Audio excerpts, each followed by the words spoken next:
Hello students, welcome to my channel. Today's topic is a processing writing. Online shopping. Online shopping is a way of buying products using the internet instead of visiting stores. It is a very interesting matter to know how online shopping is done. The process of online shopping involves various stages. The process starts with users logging into a website or mobile app. Next, a personalized account is created. Then a product is searched for and selected.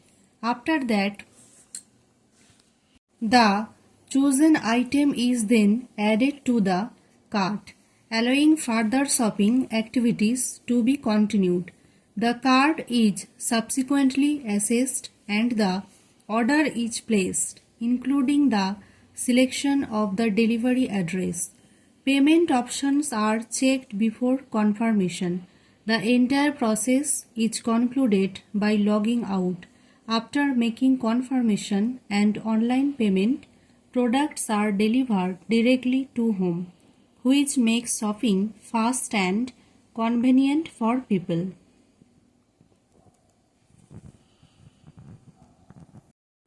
Thank you for watching, and for more new videos please subscribe my channel.